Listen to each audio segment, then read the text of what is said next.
After my rebirth, I secretly gave away Song Jiqing's job, all because, in my past life, Song Jiqing made me give my job to his widowed sister-in-law. He took his widowed sister-in-law and niece to the city for work and school. Left without a job, I had to stay in the countryside to raise my daughter. With no man in the house, my daughter was targeted by local thugs and forced to drop out of school. I went to the city to seek help from Song Jiqing, but he said he was too busy. He then turned around and celebrated with his widowed sister-in-law, whose daughter had just been admitted to a top university. Meanwhile, I had just received the news that my daughter had jumped into the river, and I died on the spot from the shock. My elder brother has passed away, leaving my sister-in-law and niece with no one to rely on. I have to support them, just like in my past life. Song Jiqing was trying to persuade me to give up my job for his widowed sister-in-law. At that time, we had just passed the exams to become permanent employees at the steel mill. I said, I'm willing to sign, but the scar on my arm is itching again. Could you go get the ointment for me? I got this scar from nodding off over my books late one night. The oil lamp burned me. To get into the steel mill, I worked just as hard as Song Jiqing did. All Song Jiqing had to do was focus on his studies. A flicker of guilt passed through Song Jiqing's eyes as he stood up. I quickly filled in Song Jiqing's name in the applicant section and folded the application form. Song Jiqing, since you're so concerned about your widowed sister-in-law's helpless situation, I'll let you have your noble gesture. Seeing that I had signed, Song Jiqing instantly breathed a sigh of relief and promptly added his own signature. The transfer of employment requires the signatures of both spouses. I quickly gathered the application form, placed it in an envelope, and sealed it with wax. Song Jiqing didn't suspect a thing. After all, he used to be my whole world, and I obeyed him in almost everything. He looked out the window and said, Shuqing, while there's still time, take the application into town. That way, it won't delay my sister-in-law and me from reporting for work in the city early. Meeting his expectant gaze, I answered, okay. Since Song Jiqing was so impatient, I decided to go along with his wishes. Once in the city, I handed the application form to the factory director. Seeing the official stamp on the application, I finally felt a sense of relief. This time around, it's finally Song Jiqing's turn to lose his job and his chance to move to the city. In the previous life, after Song Jiqing got a job in the city, he promised to bring me and our daughter to live with him. Later, he claimed the factory wasn't doing well and his pay was low. So he told me to grow more crops at home and sell them to make ends meet. Security in the village was poor, and our daughter was constantly harassed by local thugs, leaving her no time to focus on her studies. I wanted Song Jiqing to transfer our daughter to a school in the city, but he said Lin Feng's daughter had exams coming up. He needed to tutor her and had no time to look after our daughter, so he asked us to wait a little longer. We waited and waited, but in the end, our daughter succumbed to depression and took her own life, while I became ill from constant overwork. This time around, my daughter and I will live a good life in the city. The moment I stepped through the door, I heard Lin Feng's voice. Jiqing, isn't this too much to ask of your sister-in-law? The steel mill job is easy, and she could stay in the city. Oh, it's all your eldest brother's fault for leaving so soon. Otherwise, we wouldn't be burdening you two like this. Song Jiqing's eyes were full of pity. Don't worry, sister-in-law, Shuqing is used to hard labor in the countryside. She's not like you. You and your daughter never knew hardship while my brother was here, and I promise you'll be well taken care of even now that he's gone. My heart gave a sudden, painful lurch. Since Song Jiqing was frail, I took on most of the farm work and household chores. Even our young daughter learned to cook and sweep at a tender age. While Song Jiqing only had to teach at the village school each day, we made allowances for Song Jiqing, but in his telling, it became the reason why we were tough enough to endure life in the countryside. It's both ludicrous and absurd, yet, in my past life, I bought into his words, needlessly sacrificing both my own life and my daughter's. I don't know what Song Jiqing said next, but Lin Feng covered her mouth with a laugh. When she looked up, her eyes met mine standing in the doorway.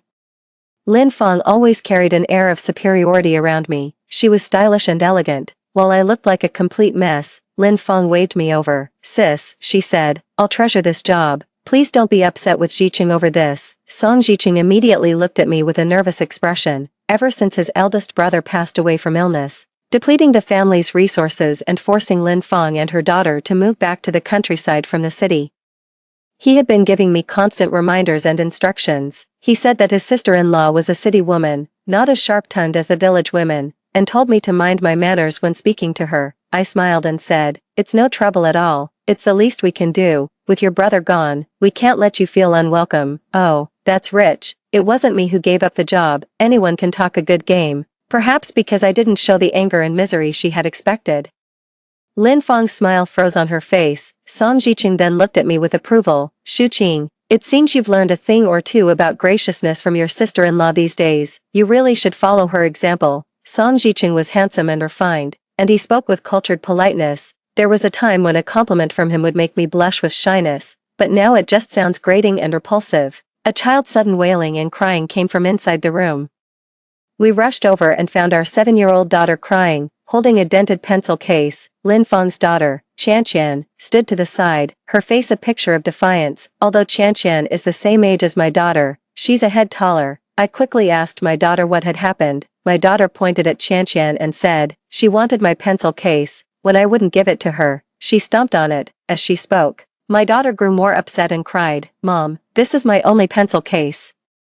Qian stood with her hands on her hips. My mom said you're staying in the village for school anyway, so you don't need such a fancy pencil case. Lin Feng looked somewhat embarrassed and quickly tried to smooth things over. Kids don't know any better. I'll have a word with her later. Song Jiqing frowned, looking at his daughter. His voice stern. Xiao Ru, didn't I teach you to be considerate of your cousin? She's a guest. What you did was wrong. His daughter hung her head, at a loss for what to do. I immediately went to my daughter's side and opened my backpack. Sweetie, that old pencil case is too worn out. We don't need it. Mommy bought you a new backpack and a new stationery set. Seeing what I was holding up, my daughter's tears finally turned into a smile. Song Jiqing frowned and scolded me.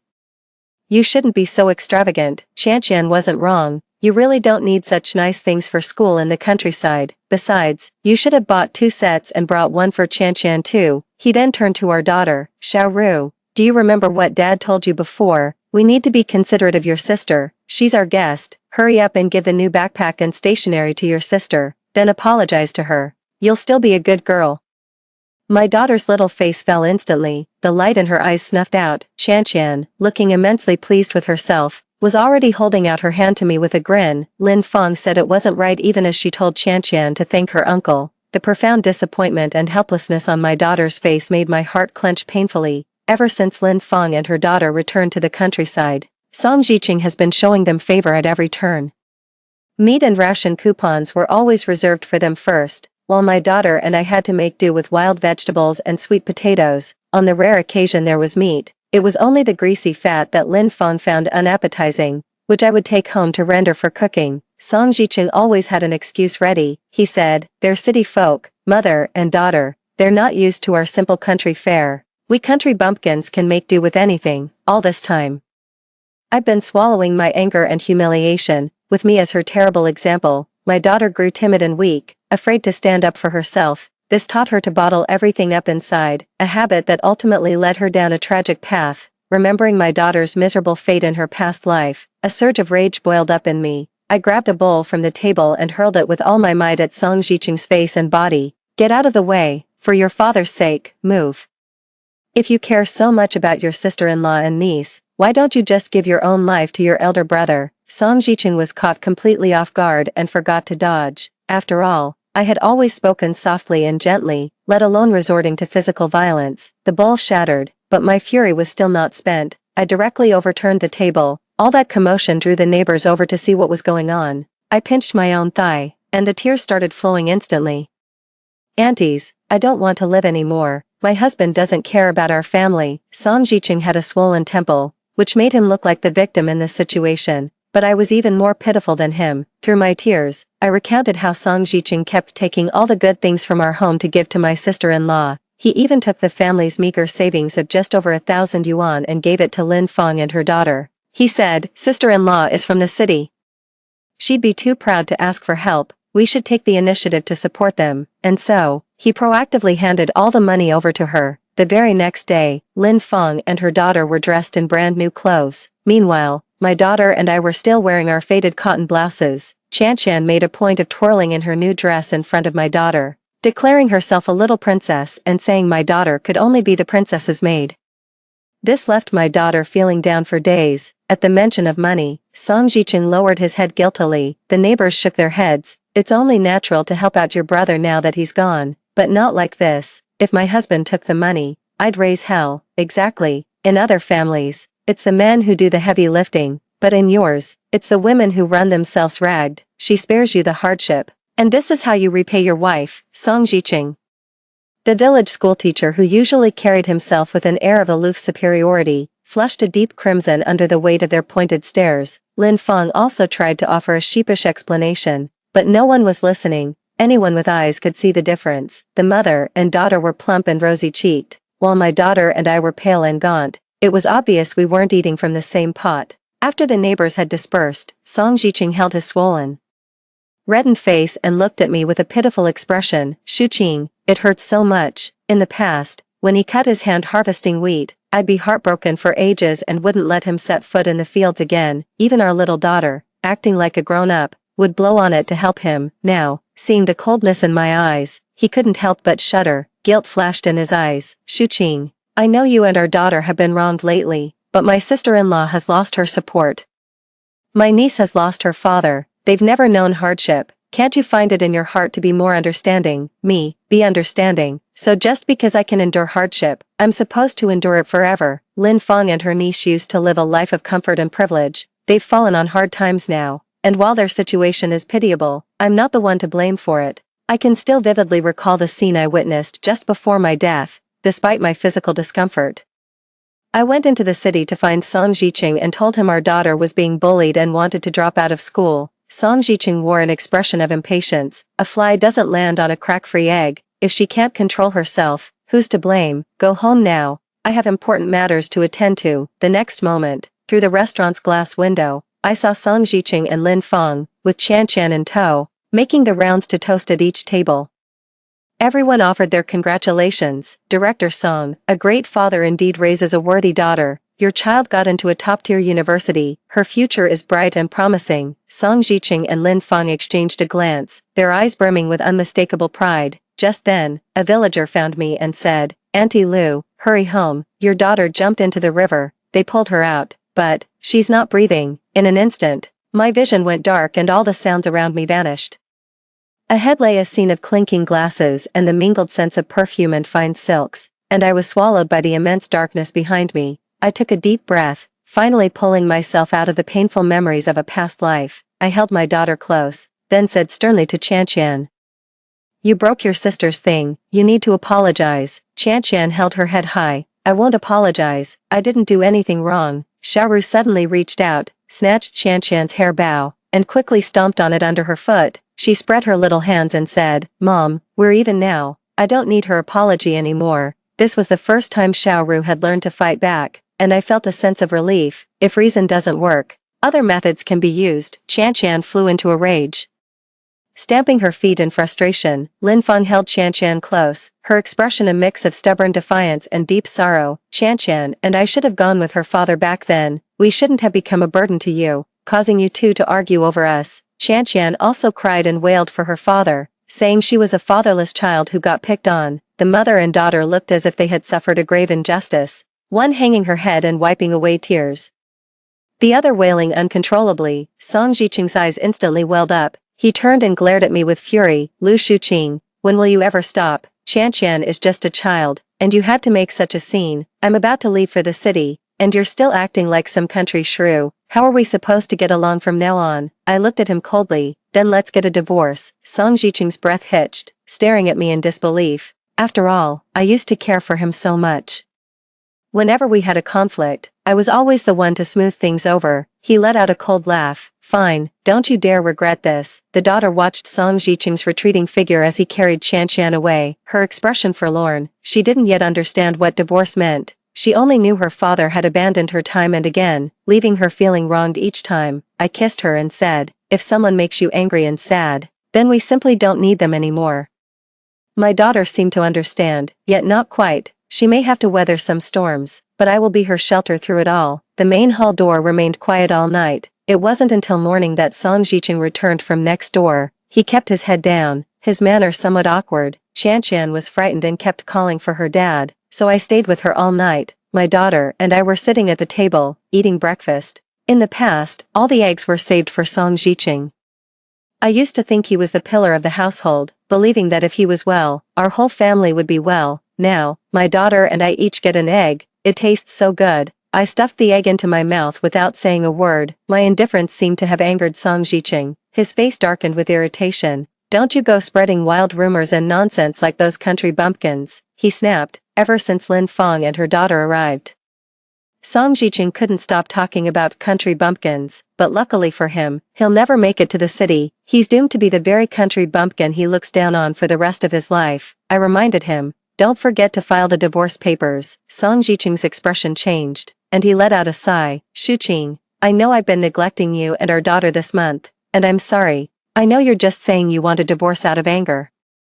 My sister-in-law and her child are all alone in the world. I can't just abandon them. You're my wife. You should understand and support me." I cut him off. "Aren't you all moving to the city? If we get divorced, you can remarry Lin Feng. That way, you can add Qianqian to your household registration, and she'll be eligible to attend the steel mills affiliated school." Song Jiqing looked hesitant. "That doesn't seem right." Lin Feng, who had been hiding outside the door, rushed in.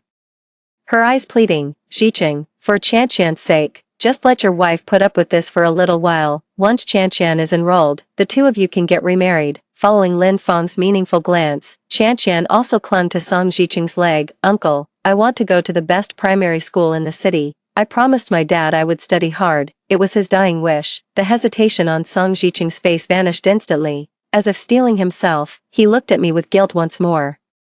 "Shuqing, once everything is settled, we can remarry." I sneered inwardly. If Song Jiqing had bothered to ask around, he would have known the steel mills affiliated school didn't require such complicated procedures. But when it came to matters concerning Lin Feng and her daughter, he was always far too hasty. With Lin Feng's urging, Song Jiqing and I smoothly obtained our divorce papers, with our daughter placed in my custody, perhaps thinking it was a divorce of convenience. Song Jiqing raised no objections. I packed clothes for myself and my daughter, preparing to report to the steel plant ahead of schedule. Song Jiqing looked at my assortment of luggage, utterly perplexed. "It's just a temporary divorce for show. Why have you packed all your things?" I blinked. "I'm taking Xiaoru to stay with my parents for a few extra days." Song Jiqing let out a sigh of relief. "You've been a bit on edge lately. Getting out of town for a bit will do you good." Lin Feng, however, looked quite pleased. "Jiqing, we really should start packing. We'll be heading into the city in a few days, and I just can't seem to get used to anything out here in the countryside," Lin Feng said, shooting me a smug glance. I looked back at her with a faint, ambiguous smile, which seemed to irritate her. She leaned in closer, her expression a mix of pity and a touch of self-satisfaction. "We were never meant to walk the same path. My daughter will be a city girl, while you and your mother are destined to remain country folk." I pretended to be hard of hearing and raised my voice. "Sister-in-law, you say we country people are dirty and foul, but the rice and steamed buns you eat are all grown by us. How can you stomach it?"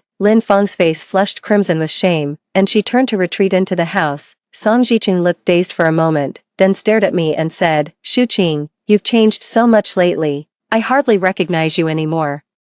As he spoke and reached for my hand, I instinctively pulled back. A flicker of hurt passed through his eyes. "I'll drive you back to your parents' place later. It's about to rain, and you shouldn't ride your bike in this." I was startled. I hadn't actually planned on going back to my parents' house. My parents are very traditional. If they found out about the divorce, there would be a huge scene. I was just trying to think of an excuse to decline when Qianqian came clattering into the room. "Uncle, I want to go to town to buy apples. We finished all the ones you bought us the day before yesterday. Mom says an apple a day keeps the doctor away." Qianqian tugged on Song Jiqing's arm, whining playfully. Song Jiqing turned his head away, looking a bit uncomfortable. "Last month, I had asked him to buy some discounted fruit. Our daughter had been a bit constipated lately, and I'd heard eating fruit could help. He just said country folks should drink more water and stop being so fussy." Song Jiqing glanced at me, as if wanting to explain. "Shuqing, Qianqian is used to eating this. Don't worry, when I go to the city, I waved my hand, cutting him off. "Go buy it. I understand, we're divorced. What he does is none of my business." Qianqian sang a song as she settled onto the back of Song Jiqing's bicycle, making a funny face at her daughter. "This princess is going to eat a lot of fruit, and the maid gets none." Song Jiqing looked at his daughter with an apologetic expression, as if he wanted to say something. The daughter turned her head away and declared loudly, "I don't want to be a princess anyway. I want to be a queen. Besides, my mom will buy me lots of fruit.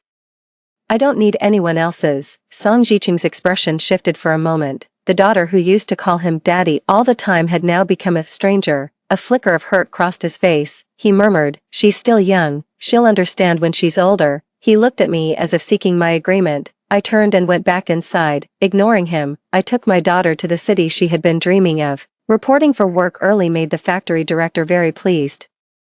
With a group of staff away for training, they were quite short-handed. By comparison with me, his impression of Lin Feng suffered a little. Both Song Jiqing and I were originally hired for accounting positions. With my keen eye for numbers and attention to detail, I managed to sort out a batch of messy accounts within just a few days on the job. The factory manager couldn't stop singing my praises and even advanced me a month's salary. I also managed to secure a single-occupancy dormitory room and bought my daughter several pretty outfits. She used to watch enviously as Chan wore a different set of clothes every day, but now she can do the same. She will have all that and more in the future. I will make sure she grows up happy and never has to walk the same path as her past life. A few days later, I ran into Song Jiqing near the steel mill. He and Lin Feng were walking with Chan between them, chatting and laughing.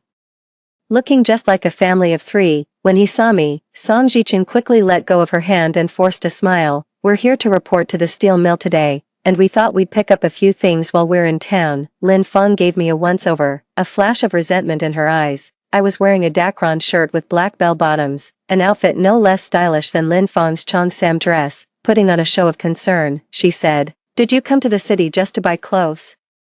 "Sister-in-law, you'll have to be more frugal living out in the countryside. Relying solely on Jiqing's city job must be quite a strain." It was only then that Song Jiqing noticed what I was wearing. He shook his head and said, "Shuqing, I know life in the countryside will be a bit harder for you and the child, so it's only natural you'd want to buy some nice clothes. Let's not dwell on who was right or wrong about what happened recently. The point is, you need to come back to the countryside soon. It's not right for the house to be empty." What a joke. Song Jiqing thinks I need his permission just to dress a little nicer. I said nothing. Song Jiqing, however, mistook my silence for agreement and visibly relaxed. "Once I get my job situation sorted, I'll come back to visit. Make sure the house is clean so Chan can come to the countryside to play during summer vacation. Oh, and my wife likes tomatoes and cucumbers, so plant more this year. I'll swing by to pick some up when I have time." Song Jiqing was about to say more, but Lin Feng held him back. "It's almost 8, we need to report to the factory." As she spoke, Lin Feng then put on a show of being conflicted as she looked at me. "Sister-in-law, both Jiqing and I have jobs. We don't have loads of free time like you do, so we can't stay and chat." Song Jiqing also urged me, "You should head home. This isn't the right place for you." I just smiled, walked ahead of them, and stepped right through the steel mill's main gate. The security guard greeted me politely. "Good morning, Accountant Liu." Song Jiqing quickly straightened his appearance, lowered his head, and echoed, "Good morning, Accountant Liu." After a long moment with no response, Song Jiqing looked around in confusion. Then he saw my face, wearing a faint, enigmatic smile. I raised my hand in a casual wave. "Morning, everyone." Lin Feng was the first to snap out of it, pointing at me in disbelief. You're Accountant Liu." Song Jiqing was equally stunned. "How can that be? No, there's no way you could be Accountant Liu." I waved them off, pulling out my employee ID. "No time for chit-chat, I've got to get to work." The room fell silent for a moment. Song Jiqing's expression shifted through a series of changes before he grabbed my arm and asked urgently, "Shuqing, you must be here to check out the factory for your sister-in-law in advance, right?" What an idiot. He's insane. I kicked him aside. The elderly security guard stopped Song Jiqing warily. "Who are you? What's your business here?" We're here to report for work. Please state your names." "Wait, that's not right. Your name isn't on the list of new hires." I hurried over to my workstation. What happened next was told to me by a colleague. After making a scene at the factory gate, Song Jiqing and Lin Feng had no choice but to accept the fact that only Lin Feng would be getting the job. Getting into the factory also required passing a routine assessment. In her past life, with Song Jiqing's help, Lin Feng had barely managed to scrape through. This time around, she would have to handle some minor accounts on her own. Despite having some prior knowledge, she had neglected it for so long that she got every single answer wrong. The factory manager shook his head, rejected the application, and sent all her documents back. I knew Song Jiqing wouldn't let it go. Sure enough, the moment I stepped out of the steel mill after work, someone grabbed me. Song Jiqing was a far cry from his confident self that morning. His face was drawn, and his voice was thick with frustration. "Shuqing, did you really submit a job transfer application for my position?" I put on an innocent face. You were the one who said you felt sorry for your sister-in-law and that we should give in to them. Are you having second thoughts now? Song Jiqing ran a hand through his hair in frustration. That's not what I meant. Then what did you mean? That I should just hand over the job I worked so hard to get? If you think your sister-in-law has it tough, you make it up to her. What does that have to do with me? But I only wanted you to stay in the countryside and live a life of ease. If it's such a good life, why don't you enjoy it yourselves? Don't you like it? Song Jiqing's head dropped in defeat. It seemed he understood the situation was settled, and there was no turning back. He paused thoughtfully, as if an idea had struck him. Shu Qing, if you don't want to transfer the job, that's fine, but Qian is our eldest brother's only child, we can't hold her back. Her mother is so worried she can't even eat. You put Qian under your household registration so she can attend the Steel Mills Elementary School. I'll take Xiaoru back to the countryside with me. I'm her biological father. I would never treat her poorly. My eyes widened in disbelief as I stared at Song Jiqing. Where did he get the nerve? With just a few words, he wanted to ruin my daughter's future. I was trembling with rage. Just then, Xiaoru emerged from around the corner. She would wait for me in the dorm while I was at work.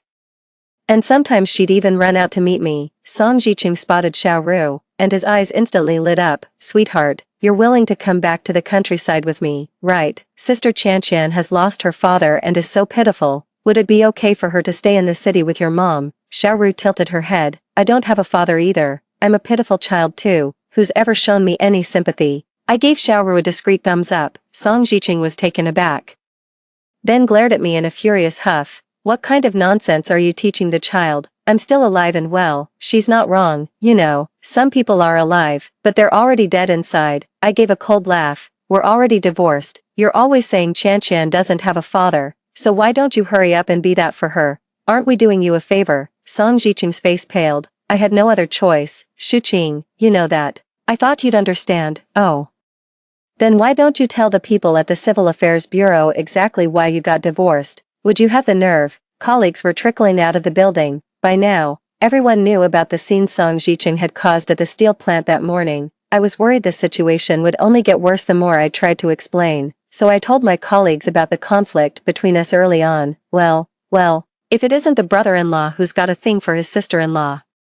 There's no such thing as favoritism without a reason. Any man who lets his own wife and children suffer is either a fool or a scoundrel. Song Jiqing couldn't bear the strange looks and fled in disgrace. Xiaoru threw herself into my arms, sobbing uncontrollably. I won't have a dad anymore, will I? My heart ached. Yet I was also comforted. She was showing the vulnerability appropriate for her age. No longer needing to pretend to be strong. That's right. But you still have your mom. And you have yourself. We're all going to be okay. I soothed her gently. My life settled back into its quiet routine, and Xiaoru got her wish to attend the Steel Mills Elementary School. Song Jiqing, meanwhile, took Lin Feng back to the village. Rumors spread through the village that his improper relationship with Lin Feng was what led to our divorce. With his reputation in tatters, the village school was no longer willing to take him. Song Jiqing started learning to work the fields. Having barely set foot on farmland before, he became the source of many laughs. Every crop he touched withered in the soil, and none of the fruits or melons he planted ever bloomed. After a long, exhausting day, he would try to come inside to rest, only to be stopped at the door by Lin Feng. Lin Feng covered her nose. You reek, go wash up first. Lin Feng didn't even bother to boil a pot of hot water for him. Song Jiqing had no choice but to bathe in the river, just like the other working men. Song Jiqing, with his fair and delicate skin, became the target of teasing by a few burly, suntanned men. He flushed crimson with anger, repeatedly muttering how vulgar. After taking cold showers for several days in a row, he came down with a fever again. In his delirium, he thought of me and murmured, Shu Qing, I feel awful. In the past, whenever he felt under the weather, I would stay by his side, making him congee and giving him medicine. Xiaoru would also place a damp towel on his forehead and softly comfort him. Daddy will get better, don't be scared. Now he lay alone in the pitch-black room, with no one left to answer him. He struggled to get out of bed. Just then, Lin Feng returned, her arms laden with bags. Jiqing, I meant to buy your medicine, but Qian wanted new clothes. Sigh, it's already hard enough on her, having to go to school in the village. With tear-filled eyes, Lin Feng looked at Song Jiqing as she spoke. After all, she was hoping Song Jiqing would put in a good word for her again. If Qian could really stay in the city, she might have a chance to stay too. Wasn't her life in the countryside better than mine? It was clear Song Jiqing cared more for her and her daughter, but instead of comforting her with promises as he used to, Song Jiqing walked out the door alone, visibly agitated, seeing me holding Xiao Ru's hand at the courtyard gate. His eyes lit up with joy. He instinctively smoothed his hair and walked towards us. Shuqing, Xiao Ru, what brings you back? Xiao Ru and I took a step back. I said calmly, we're back to get a certificate from the village party secretary. Xiao Ru is transferring her household registration to go with me. Song Jiqing seemed unsteady on his feet, staggering backward a step. He sniffled helplessly. Xiao Ru, do you miss your dad? You've grown taller and become even more beautiful lately, Xiao Ru replied politely. Her tone courteous yet distant. Thank you for the compliment. Song Jiqing's eyes were filled with desolation. Just then, Qianqian rushed out from the side, pointing at Xiaoru. She said with an air of superiority, give me that bow in her hair right now, or I'll have uncle punish you. Xiaoru didn't show a hint of fear. Why should I give you what's mine? You have to give me what's yours. That's what uncle said. He's your father. You dare disobey him. All the good things in your house always went to me first anyway. Xiaoru rolled her eyes. I don't argue with idiots. The scene felt all too familiar. Song Jiqing seemed to realize something, his face flushing with shame. He grabbed Qianqian and said, enough, get back to your room. Being scolded for the first time, Qianqian burst into tears, pounding her little fists against Song Jiqing. I want my daddy. I'm a poor child without a father. I'm so pitiful. Lin Feng, hearing the commotion, rushed out. She shot me a resentful glare before pulling out a handkerchief to dab at her tears. Qianqian's father left us far too soon, abandoning us, a widow and her orphan child. We really should have gone with him, Lin Feng wept, all the while casting furtive glances at Song Jiqing. If your elder brother were still here, we mother and daughter wouldn't be living like this. Song Jiqing covered his ears, his face a mask of utter irritation. Lin Feng was taken aback for a moment. Forgetting to continue her crying, Lin Feng was furious. Song Jiqing, you promised we could go back to our old life. How can you go back on your word? Song Jiqing scoffed. My elder brother is dead. If you want that kind of life, go find him in the ground. I was taken aback. This was the first time Song Jiqing had treated the mother and daughter with such cold, hard indifference. The woman's wailing grew even more piercing. Qianqian picked up a fire poker from the ground and swung it at Song Jiqing. You yelled at my mom. You're a bad person, a real jerk. Song Jiqing just stood there, frozen, making no move to dodge. He simply stared at me and Xiaoru with a heavy, intense gaze. I just felt utterly irritated. I quickly took Xiaoru's hand and led her away from that whole messy situation. Walking along the familiar country path, I was reminded of how we used to be. Song Jiqing and I were part of a rare few who married for love. Song Jiqing was well educated, handsome, and came from a small family. After marriage, we were deeply devoted, always considerate of each other, and were blessed with a beloved daughter. I thought we would live out our days in quiet, steady companionship, supporting each other.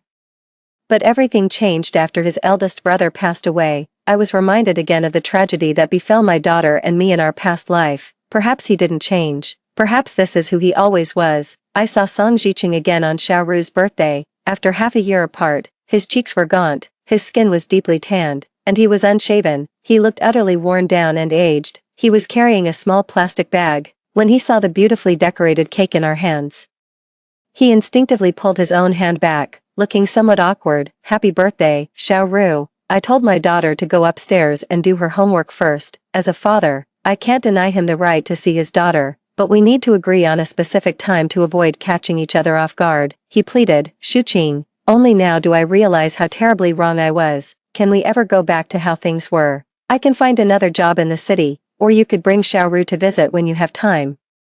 I promise I won't look after Lin Feng and her daughter anymore. They're not my responsibility. I shook my head, cutting off his rambling. Jiqing, search your heart and ask yourself this. Were you really accommodating them solely out of a sense of duty to your older brother? Lin Feng was the belle of the surrounding villages, gentle, considerate, and full of sweet attentions when times were good.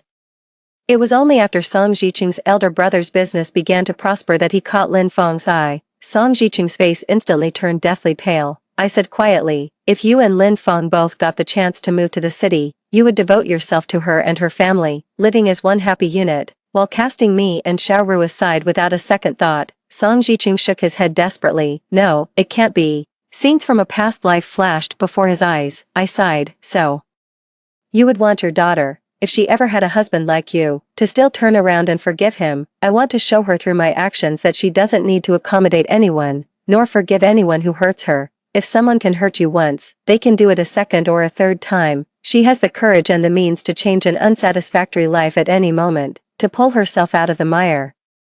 Song Jiqing was stunned for a moment before finally burying his face in his hands and weeping. I think he probably understood what I meant. In the end, Lin Feng couldn't adjust to life in the countryside. She remarried, taking Qian with her, to an older businessman. He even secretly sold off all the valuable items in the house. I heard they lived well for a few years, but after the businessman went bankrupt, the mother and daughter vanished without a trace. Song Jiqing went to work in the south, sending a few hundred yuan back home every month. I accepted every payment, as it was the child support he owed Xiao Ru. It was his debt to her. He used to write letters home, just asking how we were. I never replied to a single one, so he stopped writing and just sends money now. Seeing that I had signed, Song Jiqing instantly let out a sigh of relief and then signed his own name. I won't go forward, but I will tell her I love her. No matter what happens, her mother will support her and help her. Sensitive children always need the most direct and tangible expressions of love. I'm working hard and studying diligently now, striving to be her strongest support. Also, I want to set a good example for her. To climb out of the mire, courage alone isn't enough. You need the capability to back it all up. I bear a great deal of responsibility for the tragedy that befell my daughter in our past life. Back then, I was busy with the farm work. Deep down, I suspected Song Jiqing probably didn't want to take care of us anymore. Yet, in front of my daughter, I kept praising him and making excuses for him. It was like brainwashing myself. I just couldn't accept the fact that I had been abandoned. Now I understand. When a mother is strong, her child can be fearless. 10 years later, my daughter was admitted to a top university as she had always hoped, and I was promoted to workshop supervisor. Amidst the clinking of glasses, the room was filled with a sea of guests. My husband and I, with our daughter in tow, made our rounds from table to table, toasting and receiving well wishes from the guests. In a daze, I caught sight of a solitary figure by the window, watching us with a look of utter desolation. I looked up, and there was the face of Song Jiqing, whom I hadn't seen in years. Compared to my graceful aging, he has weathered so much more. Past and present converged. The difference is, this time, we are the ones standing in the light. Story 2, my stepsister Shinruoming is dead. She died deep in the mountains near the border. After being assaulted by the debt collectors, she jumped from the car and fled. They never even found her body. When Jiwen found out, he built an empty grave for her. Clutching her memorial photo, he wept and screamed, "Why couldn't it have been you, Shinran, who died? You killed my Ruoming." From that day on, I was subjected to Jiwen's endless domestic violence. I had lost my family, was saddled with debt, and could only swallow my humiliation. After Jiwen's company took my father's patented technology, his business soared. Everyone praised him as a man of loyalty and righteousness, while I alone endured his brutality, eventually dying in that house. When I woke again, I saw Jiwen arriving right behind the debt collectors. I had been reborn. Returned to the day the collectors came pounding on our door. 4 or 5 burly men were blocking the entrance, hammering against it. Then, a car horn sounded, and Jiwen's voice shouted from outside, "What do you think you're doing? This is trespassing." Jiwen was here. Shinruoming, who had been hiding in the bedroom too scared to come out, heard his voice and immediately ran to open the door. In my past life, our family was in debt. My father had vanished, and the 3 of us, my mother, my stepsister, and I, were being hounded for payment. When Jiwen arrived, he said the cash he could immediately access was only enough to save one of us sisters. The other would have to be taken by the collectors. Years ago, when the Ji family fell on hard times, my father, out of respect for their long friendship, arranged my engagement to Jiwen to help revive their business. Our engagement trended online for 3 days straight, yet all the while, he was carrying on with my stepsister. Shinruoming, back then, still in the dark, I thought he had come specifically to rescue me. Sobbing, I threw myself into his arms, and he was forced to save me. I had no idea back then what a terrible price I would pay for that moment. He promised Shinruoming that once his funds were liquid, he would come for her without fail. At the time, I was deeply moved. I thought he was a man of principle, someone who, out of gratitude to my family, wouldn't abandon anyone. A week later, to my shock, the police informed Jiwen that Shinruoming had been taken to the border by her debt collectors. They attempted to assault her, and in a desperate bid to escape, she jumped from the moving vehicle, ultimately perishing in the remote mountains. A multi-departmental search of the area failed to recover her body. Heartbroken, Ji-won led his own search party, but it was all in vain. Returning home, he unleashed all his agony and resentment on me, seizing my throat until I could barely breathe.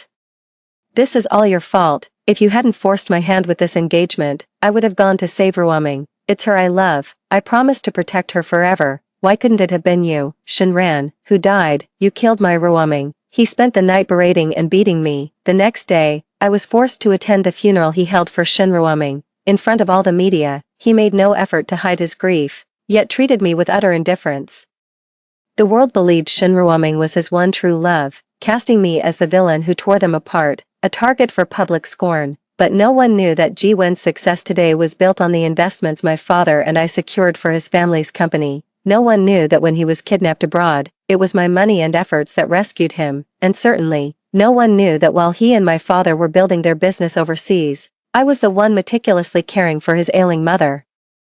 When she was hospitalized for surgery, I hired the most renowned specialists and footed the exorbitant medical bills. The public may be ignorant, but how could Ji-won forget? But alas, a beast never learns gratitude. His personal mountain search and his tears at the funeral won him a flood of public sympathy. The internet was awash with praise for his profound devotion. Yet that very night, he beat me again. Leaving me battered and bloodied, he smashed my phone, cutting off any chance to call for help, and locked me out on the balcony. "Ruoming is dead. She died in your place. What right do you have to live, you cowardly, self-serving wretch?" Shinran, just die, locked out there, racked with pain. I had no strength left to fight. Had I known this would be my fate, I would never have begged Ji-won to save me. So, in this life, when I saw Ji-won again, I didn't rush to him, nor did I mention he was my fiancé.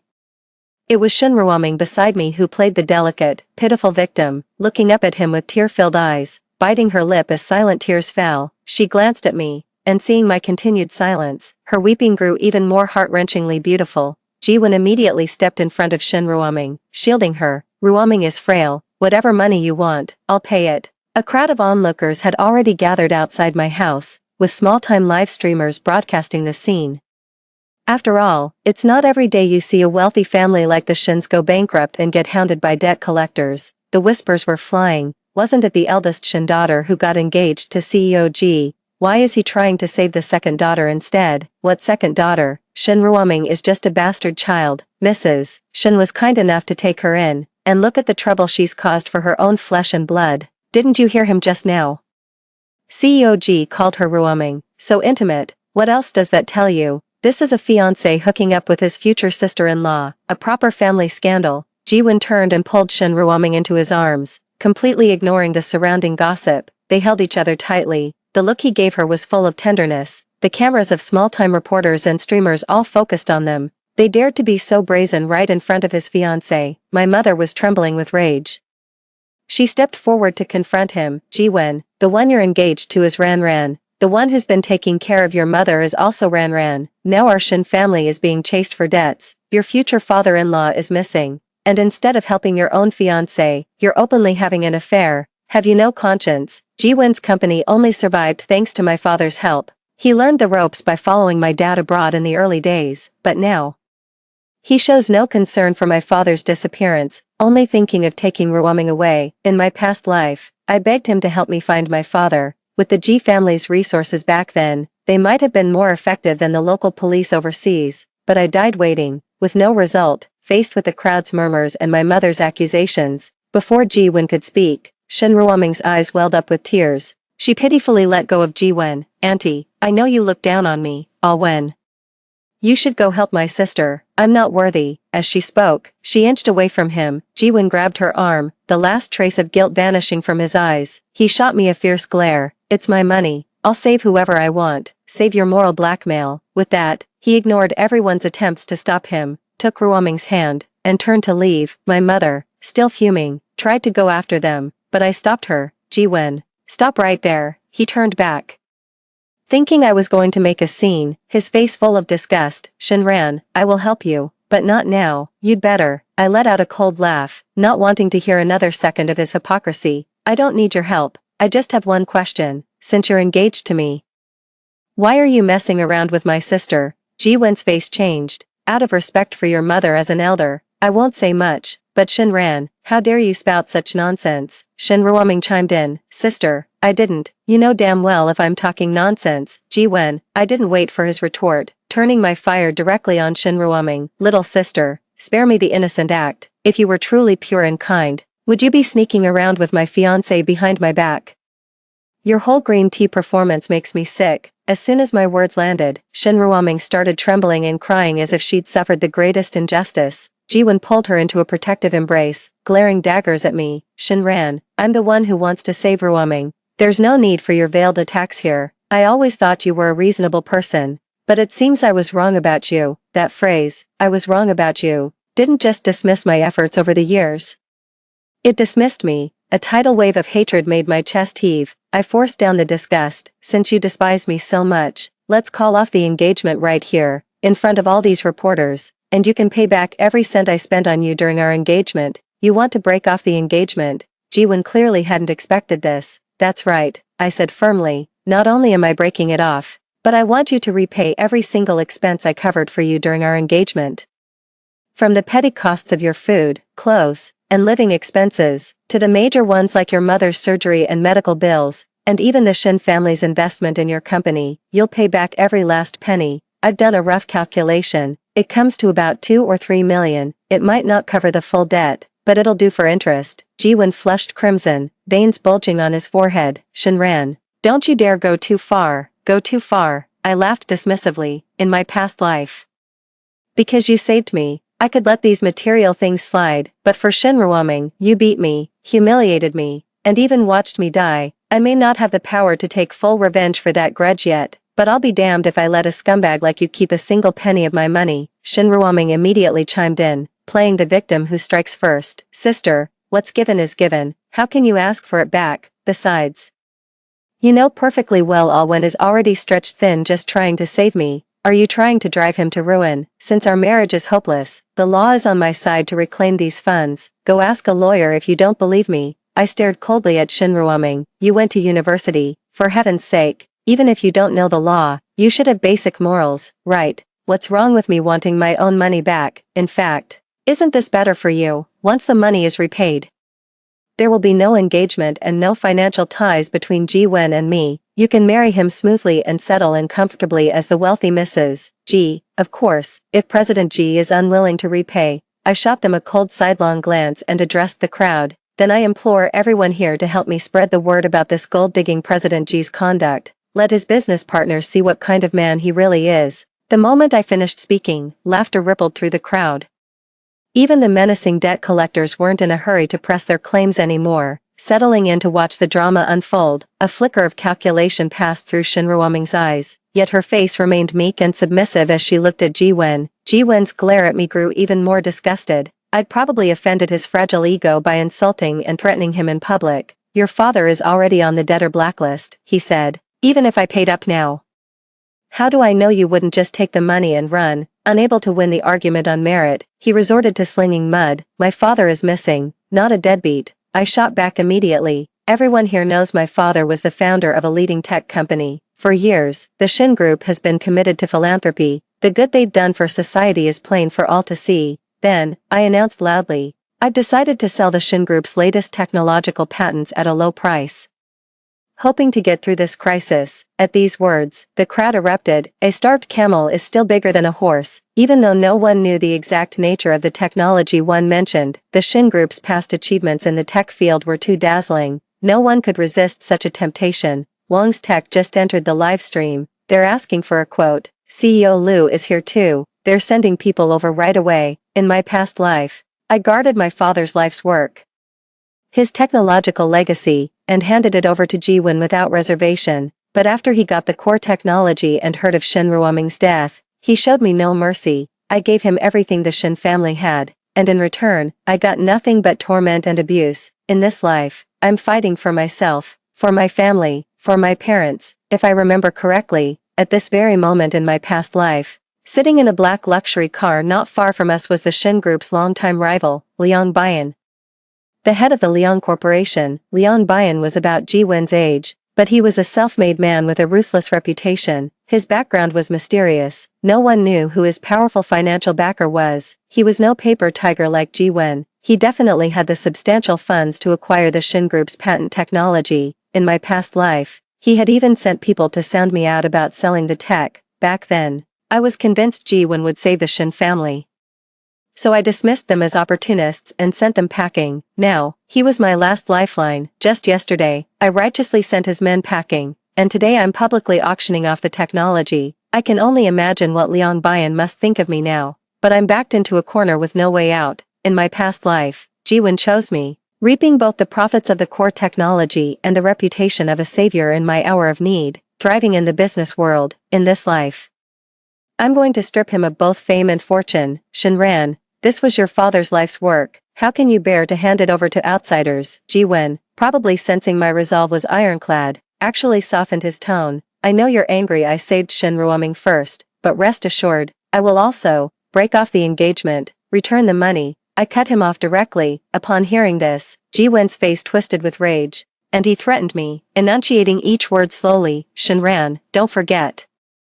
The debt collectors plan to take you to the border. You know exactly how chaotic it is out there. I hadn't forgotten the pain he inflicted on me in my past life. I swung my arm wide and slapped him several times in quick succession. Staggering him, my eyes bloodshot, I screamed, you bastard, what right do you have to call that my father's life's work? When your Ji family went bankrupt, have you forgotten who helped you make a comeback? Now that my father is missing, you've sent no one to look for him, you refused to lend us money to pay the debt, and here you are threatening my safety. You're a monster. My words painted Ji Wen as the perfect picture of a heartless scoundrel, a regular chin shimmy.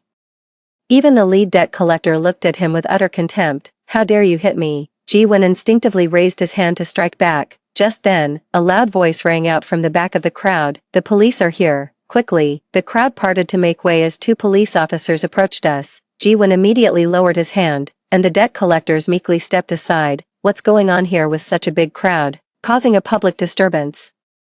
The senior officer at the front looked at us sternly. Misunderstanding. It's all a misunderstanding. We were just discussing the repayment. The debt collector produced a contract from his hand. It clearly states the borrower and the repayment date right here. This is a legitimate lending agreement. Their family defaulted on the debt past the contract date. We are law-abiding citizens. Everything we've done is reasonable and legal. The police officer examined the contract several times, confirming it was a standard high-interest loan, then turned to Ji Wen. And who are you? Ji Wen immediately replied, I'm the debtor's son-in-law, Shinran's fiancé. I'm here to help repay the debt, but my funds are insufficient. I can only save one person. The contract stipulated that if the debtor was unable to repay, the debtor and their family members would be required to repay through labor. Officer, he is not my fiancé. I straightened my posture, although Ji Wen and I were engaged.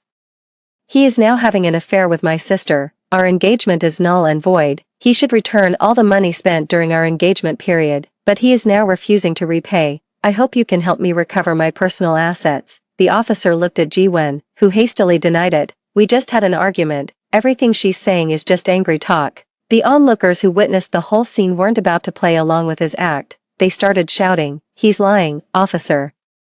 Make him pay up, pay back the money, you cheater, pay up, you freeloader. The police officer quickly tried to restore order. Quiet, everyone, settle down. He then said, since this is a private matter between you, we won't intervene, but you can't have such a large crowd gathered here. It affects public order and safety. Everyone, please disperse. However, how could the crowd let go of such a dramatic spectacle? Especially the small-time streamers, whose live streams usually only had a few hundred viewers. Today, each of their channels was flooded with hundreds of thousands. The crowd refused to leave, forcing the police to stay and prevent any potential clashes. The scene reached a stalemate. At that moment, Liang Bian, who had been silently watching the drama unfold from a distance, finally made his appearance. His assistant cleared a path through the crowd for him, and he walked straight up to me. Miss Shin, regarding your earlier statement about selling the Shin Group's core technology, does that offer still stand? Of course it does, I responded immediately, but I won't accept any opportunistic lowballing. The minimum must be enough for me to clear my debts. Rest assured, Liang Bian said briskly. Our Liang Group has always held Mr. Shin in high regard. We would never engage in such practices. Seeing this,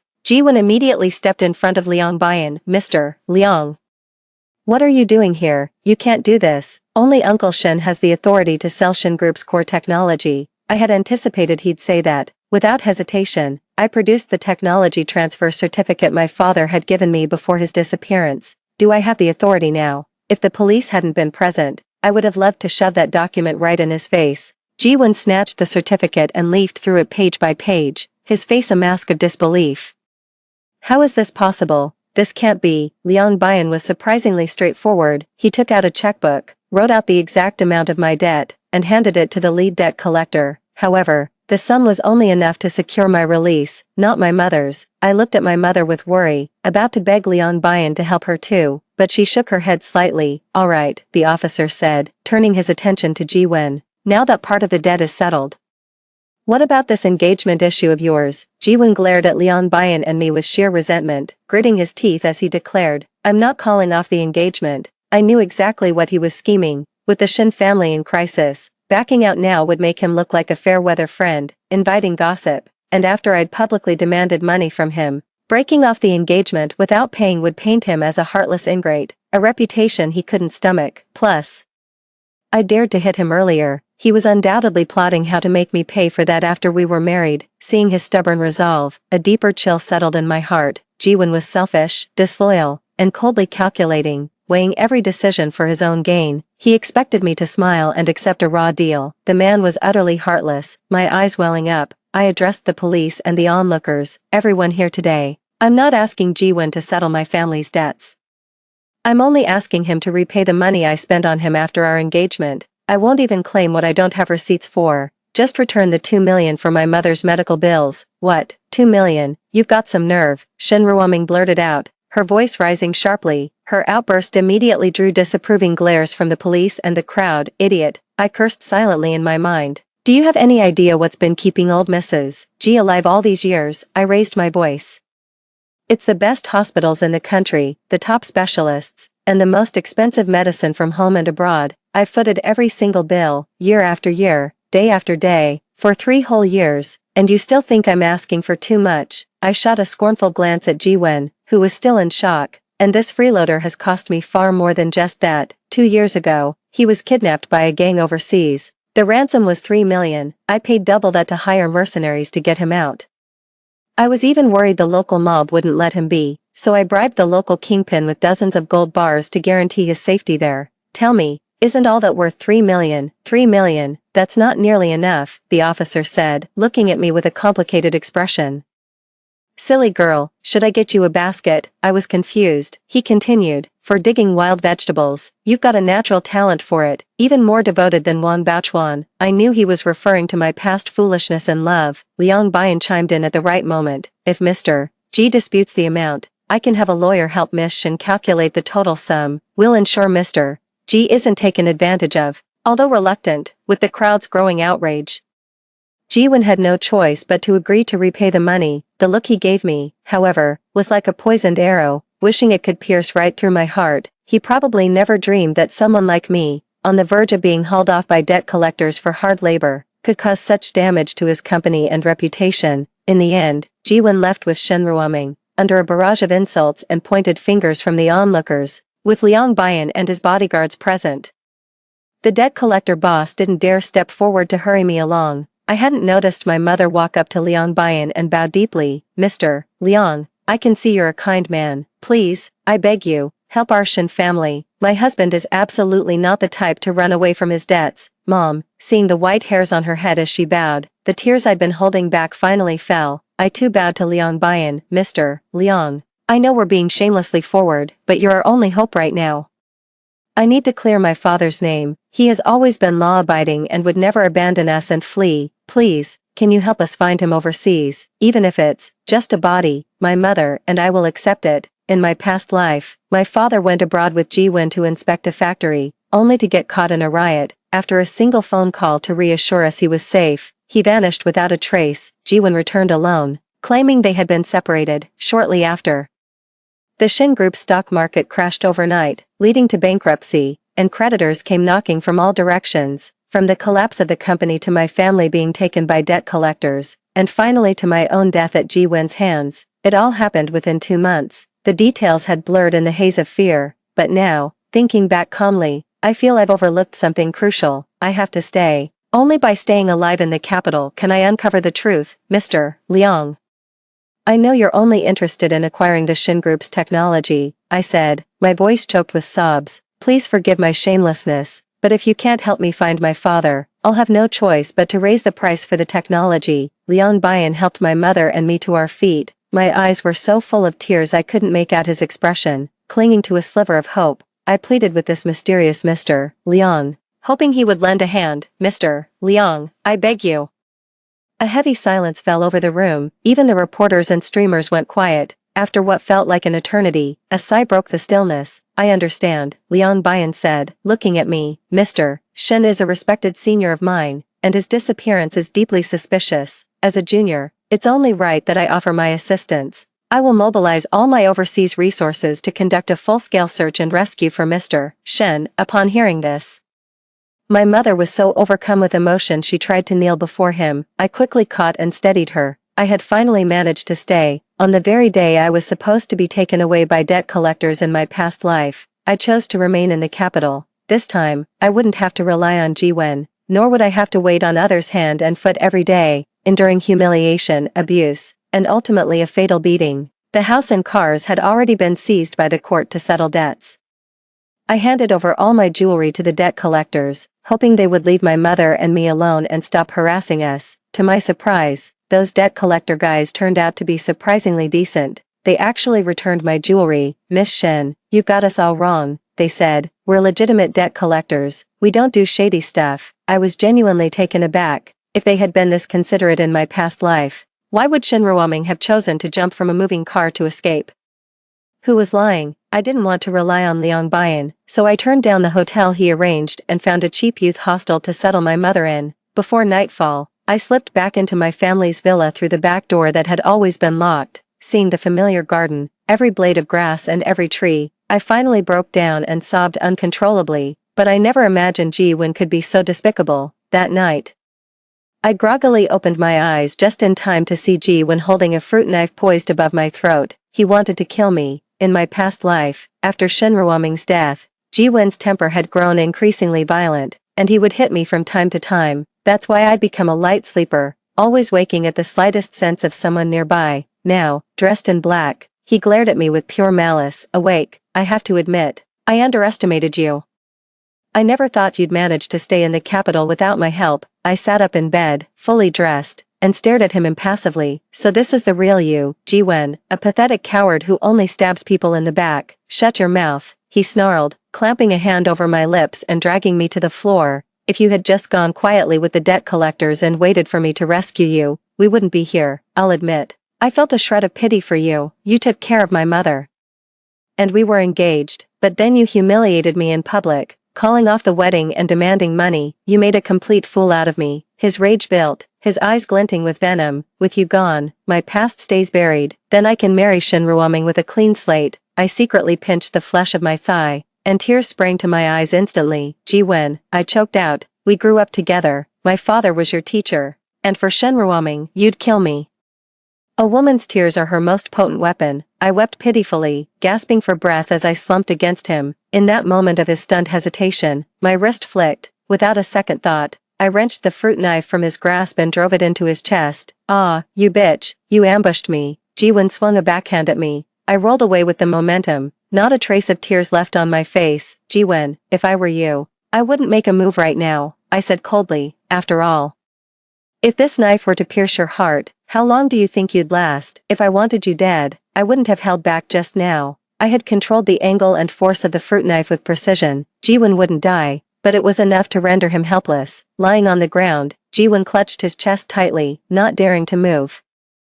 If we're talking about being despicable, I'm no match for you, I said, looking at him. You could stand by and watch your own teacher be framed without lifting a finger. Either you're naturally cold-blooded, or you have another agenda. Ji-Wen, which one is it? Ji-Wen's pupils contracted sharply, a flicker of panic crossing his face before it vanished. He scrambled to his feet and fled in a disheveled state. I stood quietly in the darkness, biting my lip hard, letting the taste of blood spread in my mouth. My suspicion was right. Ji-Wen was indeed connected to my father's disappearance. Ever since my rebirth, I'd been replaying the events of my past life. in my previous life, after Ji-won saved me, I instinctively leaned on him as my support. I took care of his sick mother, helped him manage his company, and even tasked him with secretly investigating the truth behind my father's framing and the mastermind behind it. Yet, right up until my death, Ji-won never uncovered a single lead. Instead, during those 2 months, his fortunes turned, and he became the new darling of the capital, someone everyone curried favor with. Later, when I was locked on the balcony, I overheard him on a phone call mentioning, "Lee Luo is very grateful and has provided more funding." Thinking about it now, Lee Luo has always been the Shin Group's biggest competitor, notorious in the industry for being ruthless. How could Ji-won have any connection with him? It was all premeditated from the start. I was just too naive back then. The next day, I went to the Liang Group, Liang Bian, and I talked in his office for nearly 2 hours. When I left his company, my eyes were red. "I'm helping you not just for the Shin family's core technology, but also because I regret the waste of your talent," Liang Bian said to me. "If you hadn't withdrawn from the Shin Group's management after your engagement to Ji-won, the Shin family wouldn't be in such a dire state now. Your family invited the wolf into the house. I hope you can pull yourself together. If you're willing, the Liang Group welcomes you." He said a lot that moved me deeply, and I couldn't hold back my tears. I remembered how I once wanted to help my father grow the company, how I was once the heir he was grooming, but I was blinded by Ji-won, thinking I could rely on him, and ended up in hell. I composed myself and returned to the hostel, only to run into Shin Ruoming at the intersection. Despite her lavish attire today, the dark bruises under her eyes were painfully obvious. "Sister, I finally found you." Shin Ruoming rushed up to me. "Ji-won is injured and hospitalized, still unconscious. Old Mrs. G's condition has worsened too. She's incredibly stubborn and refuses any nursing care. I went to beg that retired senior doctor, but he won't even see me. He was my father's close friend for years. After the news of how Ji-won bullied you that day spread, why would he ever agree to treat them? What does any of that have to do with me?" I cut her off. "Can't handle even one night of this. Wait until you marry Ji-won. Days like this will be endless." I turned to leave, but she blocked my path. "Sister, my own health isn't good either. I simply can't care for 2 patients. Please, for the sake of our past, save Ji-won." I found it laughable. I can't save him. "But there is one person who can." "Who?" Shin Ruoming asked urgently. "Lee Luo," I said, looking at her. "Ji-won is too proud to go to Lee Luo for this kind of help, but you could." Shin Ruoming's eyes lit up, then clouded with hesitation. "Isn't Lee Luo a rival of the Shin family? He is certainly powerful, but wouldn't it be inappropriate for me to approach him?" "So what? The fact that Ji-won has broken with the Shin family is common knowledge by now," I said with a cold laugh. "I've heard Lee Luo's net worth far exceeds Ji-won's. With his help, what kind of doctor couldn't you find? But if you go barging in, he definitely won't see you." "But what?" Shin Ruoming pressed eagerly. I smiled and said, "But Ji-won and Lee Luo are good friends. If you go to see him as Ji-won's fiancé, Lee Luo will certainly grant you an audience." With that, I turned and walked away. I knew Shin Ruoming all too well, proud and arrogant, relying on her beauty. She considered Ji-won far from her best option. If she encountered a man with better status, position, and looks, she wouldn't hesitate to drop Ji-won in a heartbeat. All I needed to do was have someone keep watch outside Lee Luo's company, waiting for her to walk right into the trap. 2 days later, I saw Liang Bian again. This time, he was accompanied by a police officer specializing in overseas missing persons cases.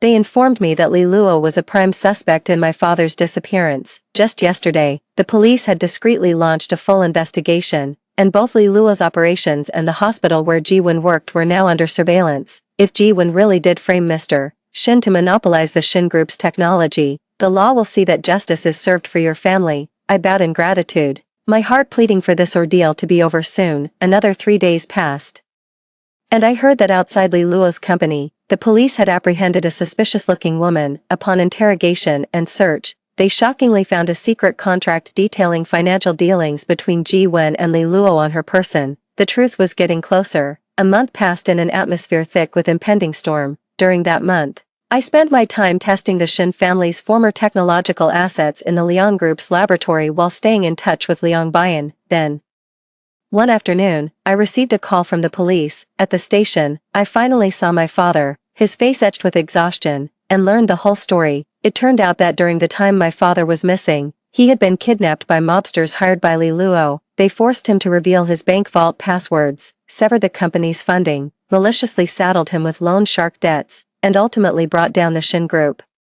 My father had been set up by their alliance precisely because he had discovered Ji Wen's illegal activities. Fortunately, my father had been cautious and managed to escape back from overseas. In the end, Ji Wen and Li Luo were arrested by the police for kidnapping, malicious competition, and illegal fundraising. The relevant authorities also uncovered their illicit funds and tax evasion. Ji Wen's misdeeds were quickly exposed by the media, utterly destroying his reputation. Our family life finally got back on track. I officially started my job at Liang Corporation, spending my days immersed in research in the lab. My father, full of energy, also started his company anew. I hadn't thought about Ji Wen and Shin Ruoming for a long time, until Liang Bian came to see me with news. Shin Ruoming had been beaten to death by Ji Wen in the hospital. I heard that while Ji Wen was beating her, he kept shouting wrong, saying this isn't how things were supposed to be. I should be the CEO, not a criminal. He even yelled, if Shin Ruoming hadn't blown me up in my past life, I wouldn't have done these things I'll regret forever. Ji Wen begged the police to see me, but I refused. Later, I heard he committed suicide in prison, but I don't care about any of that anymore. I just want to live with dignity, together with my family. That's all for today's story. If you've listened this far, please leave a comment saying, have a great day every day. We at Wakewang wish you happiness each and every day.